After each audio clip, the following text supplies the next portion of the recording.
Back at the book segment tonight, they are now calling it Deflate-Gate. Charges the New England Patriots used footballs that were underweight to defeat the Indianapolis Colts last Sunday. A softer ball is easier to throw, kick, and catch. Today, the Patriots star quarterback and the coach said this.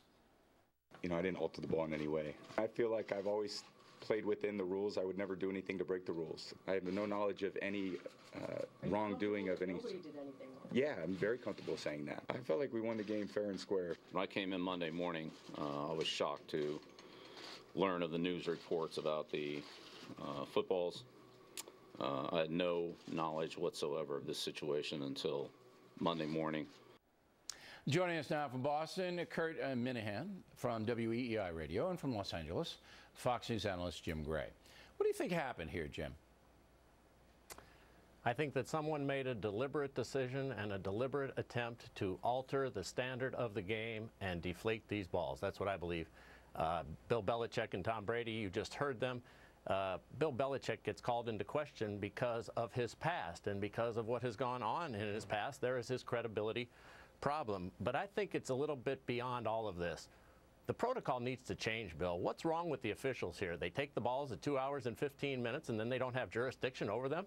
They don't watch the balls? Okay, why don't they hire somebody from the league office? We assume that they'll iron that out. But I'm interested about your comment on Belichick. You know, there was a spy thing that they did. A lot of people do that. A lot of teams do that, try to get the other team's plays, and, you know, they got somebody around and all that. That's why when you watch the game, the coordinators have their thing like this, because they hire lip readers to do it. But, Jim, do you know if Bill Belichick have ever lied? Well, he's never lied to me, as he lied to the public. He was fined for Spygate. If he comes on and he was fined for Spygate. He was fined for Spygate, Bill. But I don't think he lied about it. I think they said, you know, whatever they said. But I don't know if he ever lied.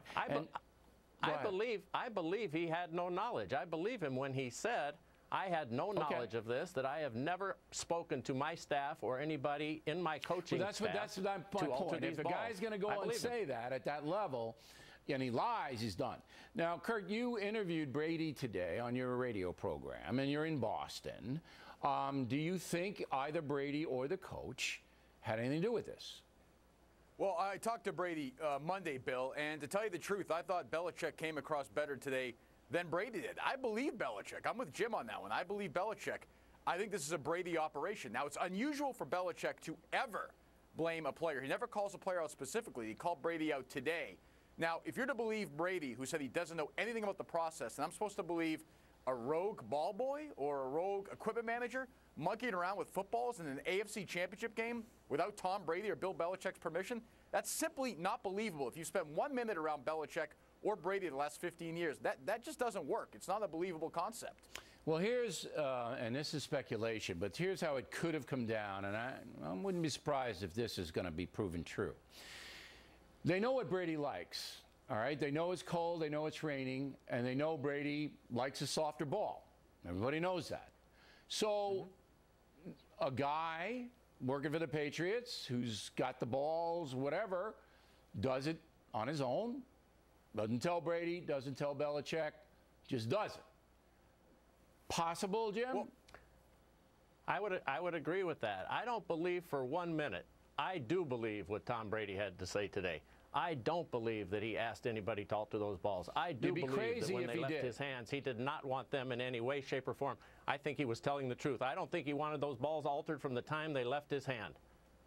You know, I believe him. And the reason this happens, Kirk, is because people want to curry favor, and they, you know, if somebody knows they like a certain thing, and they just do it. So I think there's no doubt. By the way, there's no doubt the balls were deflated, right? That's a fact, right? Right. I mean, it's a different. Yes. Yeah, 11 of the 12 balls were deflated.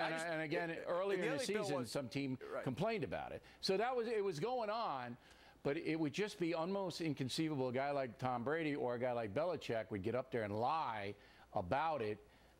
That's the end. If that's the Bill Clinton line. That's the end. If they do that, it's over. But I think they can lie if they know they're not going to get busted. And I don't think they're going to get busted. I don't believe Brady was truthful today. Do I think it's going to be a $5,000 hit for a $5 crime? Yeah. But by the way, it wasn't that cold. It was 51 degrees at kickoff. And again, I go back to some ball boy is not going to say, well, right. maybe I'll curry some favor with Tom Brady. It's just not going to work that way. Brady runs the ship. We can't know. We can't know. It's just that I think if Brady did it, his whole legacy, it's going to be like Alex Rodriguez, Barry Bonds. Everything he's ever done goes up in smoke. And I think he knows that. He's a smart guy. All right, gentlemen, thanks for the good debate.